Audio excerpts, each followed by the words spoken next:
و ما برای شما صریحاً میگویم دوستان عزیز که نفقه کودک فرض هستک. اگر مردک این پخته ها را از گوشاتان بگیرین، این را تا آخرش تماشا کنین.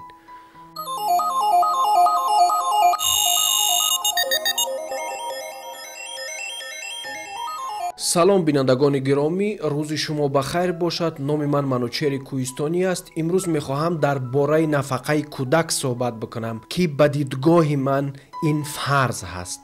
دوستان عزیز گرامی، همه ما و شما خوب میدانیم که در کشور ما و شما طلاق روز تا روز زیاد می شود، اما عذاب این طلاق را کودکان بیچاره میبینند. بیاین مردک بشیم، گوشاتون هم پختهایی که در گوش دارین هم پخته ها را بگیرنده در این باره مردک واره گپ زنیم. اولشی که از طرف اسلام نفقه خانواده، نفقه عائله فرض هستک و از طرف انسانی را باید هر یک انسان فرزندای خودش نگاه بکنه.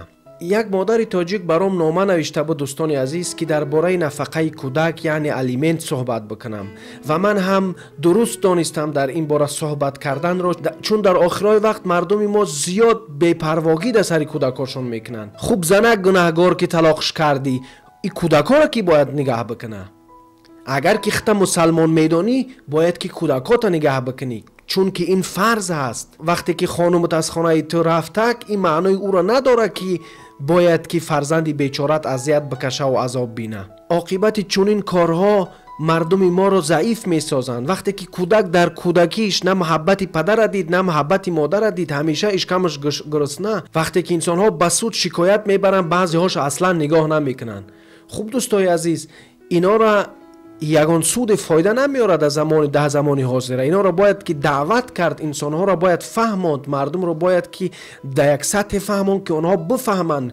و یک مادر تاجیک برای من نوشت که 4 فرزند داره و پدر این فرزندها پولم داره و فرزنداش را نگه نمیکنه.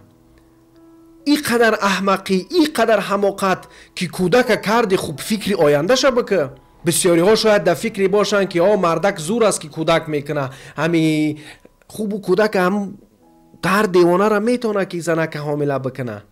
اما مسئولیت شناس باید شد. امروز در حقیقت مردم ما، بسیاری مردهای ما از مسئولیت خود میگریزند. فکر میکنن که اگر از مسئولیت گرفتی کار بود میشه، تمام میشه. نه دوستای عزیز، یگان کار نمیشه. از مسئولیت که گرفتین در روز قیامت هم جواب میگین و در این دنیا هم خارزار میشین. چقدر کودکان تاجیک امروز اذیت میکشند، از گرسنگی، از بیماری، از بیپولی، از بیخانگی. هر روزه این نوارا رو وقتی که نفر میبینه به خدا دلش ریش میشوه. من حیران هستم که چطور میتونه انسان فرزندی خدا نگاه بین نکنه، چطور میتونه انسان مسئولیتی خدا قبول نکنه.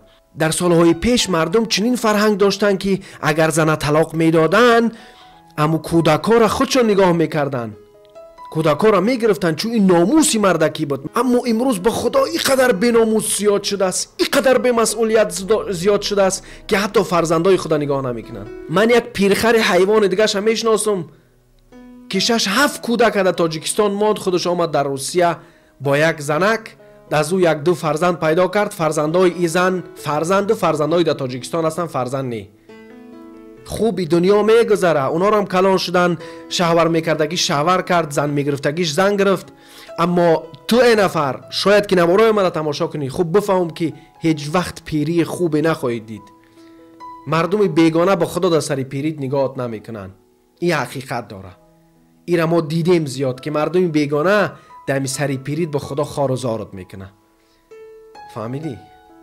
فهمیدین؟ خوب برای همه.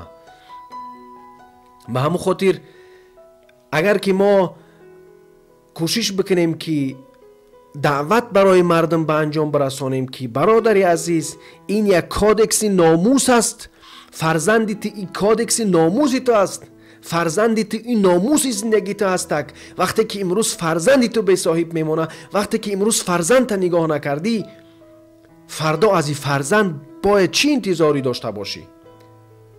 یک برادر، یک پسر بچه از ما چند وقت خواهش میکرد که دوستی عزیز همین شماره های پدرم هستک، با پدرم زنگ بزن که ما باهاش صحبت که ما را نگاه بین نمیکنه.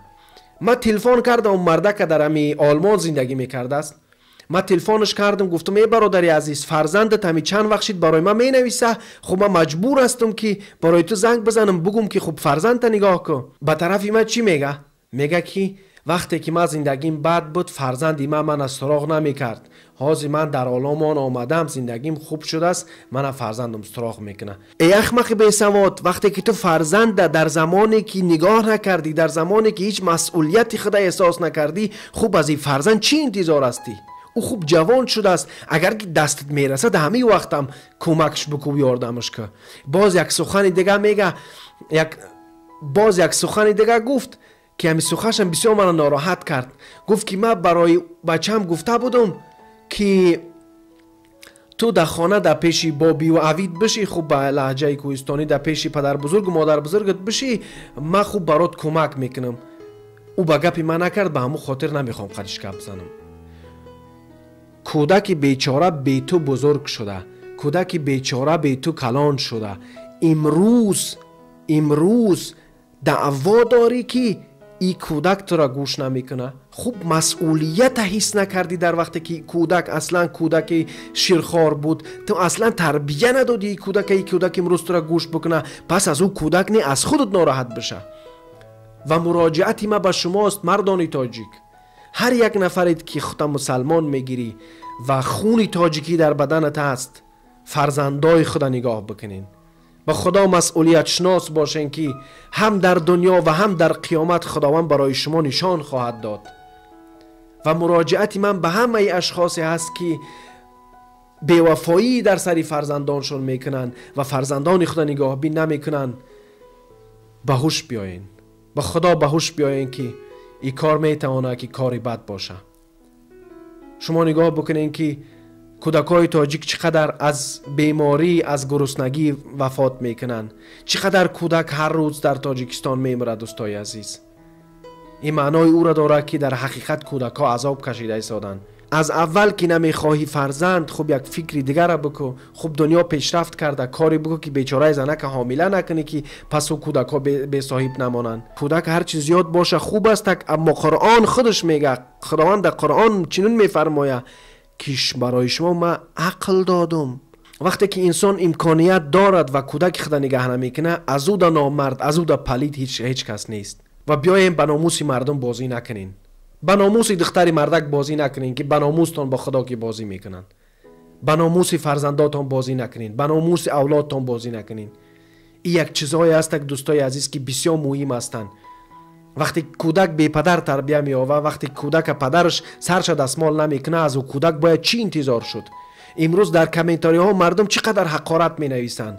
این همون فرزندای بیچاره هستن که پدراشون اینا رو نگه نکردن، اونا بیچاره ها تربیه خوب نگرفتن و امروز اینها یک مشکل جامعه شدن که مردم به همدیگر جنگ می‌دازن یا اینکه مردم دشنام میکنن.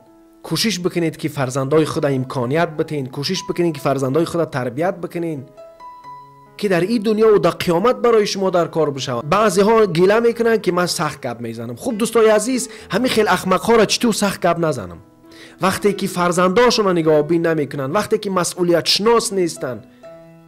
ده ها هزار کودک امروز از گرسنگی در تاجیکستان رنج میبره. دوستای عزیز، یک نان قاق، یک چای، فکر میکنی که کودک قوت میته؟ با خدا که هیچیش نمیته. بعضی ها باز ناله میکنن که اسکر بچه تاجیک لط میکنن، هیچ کار کردن نمیتونه. خوب اسکر بچه تاجیک بیچاره از کودکیش نان بسیری ندیده است، از کودکیش هیچ چیزی نخورده است که قوت داشته باشه. این برای همه است. همه باید بدونن که فرزندای خود خوب سلامت نگه کردن در کار، مسئولیت احساس کردن در کار. در دولت ما مثل دولت‌های اروپا نیست که برای کودک نفقه بدن. و باز هم تکرار میکنم، نفقه کودک فرض است. اگر کسی که نفقه کودک شنته، دعوای مسلمانی نکنه، دعوای مسلمانی نکنه.